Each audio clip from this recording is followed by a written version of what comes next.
Assalamualaikum warahmatullahi wabarakatuh. Bagaimana kabar kalian? Semoga baik-baik saja dan semoga dalam lindungan Allah Subhanahu wa Ta'ala. Oke, baik. Pada pertemuan kedua ini, saya akan menjelaskan mengenai pencernaan makanan pada manusia.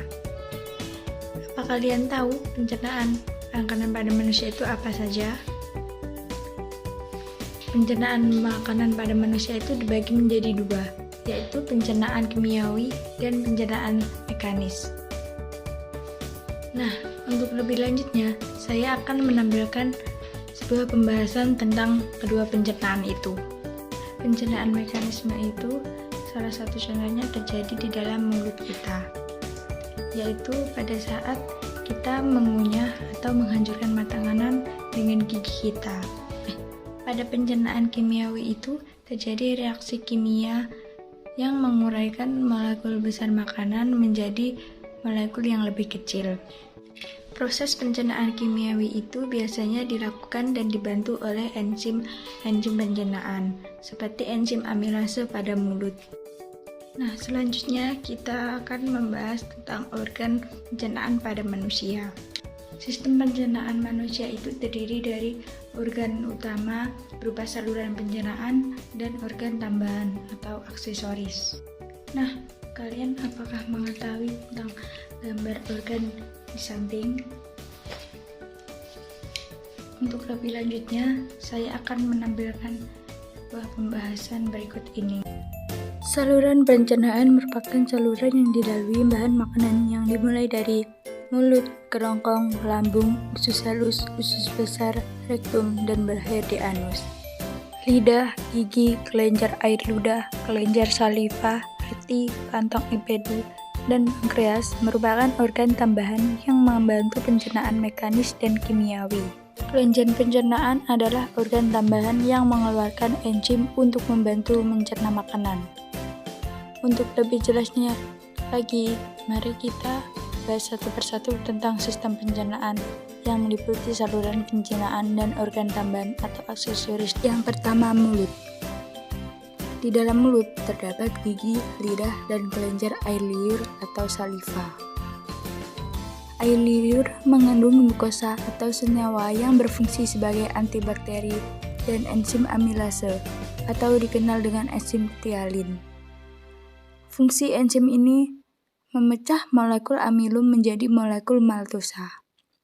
Di dalam mulut terjadi pencernaan makanan secara mekanis dan kimiawi. Yang kedua ada kerongkongan atau esofagus. Setelah melalui rongga mulut, makanan yang terbentuk bolus akan masuk ke dalam tekak atau faring. Faring adalah saluran yang memanjang dari bagian belakang rongga mulut sampai ke permukaan kerongkongan atau esofagus. Pada pangkal faring terdapat katup pernafasan yang disebut dengan epiglotis. Epiglotis ini berfungsi untuk menutup ujung saluran pernafasan atau laring agar makanan tidak masuk ke dalam saluran pernafasan. Setelah melalui faring, bolus menuju ke esofagus atau kerongkongan. Otot kerongkongan berkontraksi sehingga menimbulkan gerakan meremas yang mendorong bolus ke dalam lambung. Gerakan otot ini disebut dengan gerakan peristaltik. Yang ketiga adalah lambung. Setelah dari esofagus makanan masuk ke dalam lambung. Di dalam lambung terjadi pencernaan mekanis dan kimiawi. Secara mekanis, otot lambung berkontraksi mengaduk-aduk bolus. Secara kimiawi, bolus tercampur dengan getah lambung. Getah lambung mengandung asam klorida atau HCl, enzim pepsin, dan enzim renin. HCl berfungsi untuk menjadikan ruangan dalam lambung bersifat asam, sehingga dapat membunuh kuman yang masuk bersama dengan makanan. Enzim pepsin akan menghidrolisasi mecah protein menjadi pepton, atau campuran dari polipeptida dan asam amino. Enzim renin akan mengendap protein kasein yang terdapat dalam usus. Setelah melalui proses pencernaan selama 2-4 jam di dalam lambung, bolus menjadi bahan kekuningan yang disebut dengan kimus atau bubur usus. Kimus akan masuk sedikit demi sedikit ke dalam usus 12 jari. Pengaturan ini dibantu oleh adanya sphincter, yaitu otot-otot yang tersusun melingkar antara lambung dan usus 12 jari. Yang keempat ada usus halus. Usus halus memiliki panjang sekitar 8,25 meter.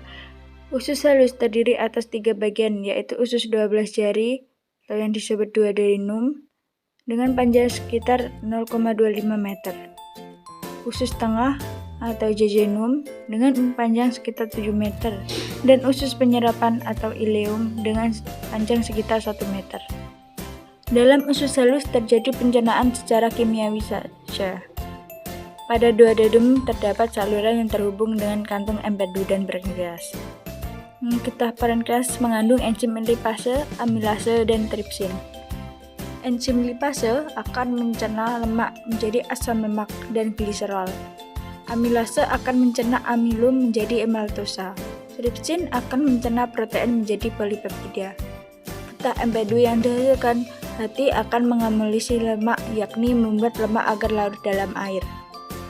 Pada jejunum terjadi pencernaan terakhir sebelum zat-zat makanan diserap. Zat-zat makanan setelah melalui jejunum menjadi bentuk yang siap diserap. Penyerapan terjadi di dalam ileum. Glukosa, vitamin yang larut dalam air, asam amino, dan mineral setelah diserap oleh villi usus halus akan dibawa oleh darah menuju hati dan diedarkan ke seluruh tubuh. Glukosa dalam hati selanjutnya disimpan dalam bentuk glikogen.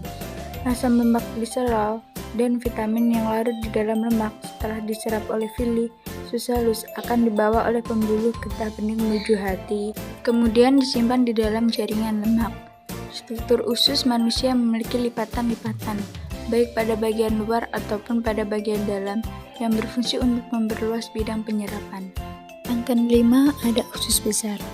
Usus besar atau kolon memiliki panjang sekitar 1 meter dan terdiri atas kolon ascendens, kolon transversum, dan kolon descendens yang akan berakhir pada anus. Di antara usus halus dan usus besar terdapat usus buntu.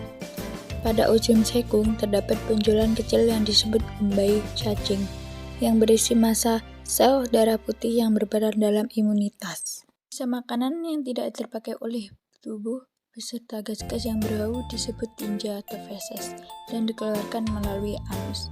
Sekian pembahasan materi pada hari ini.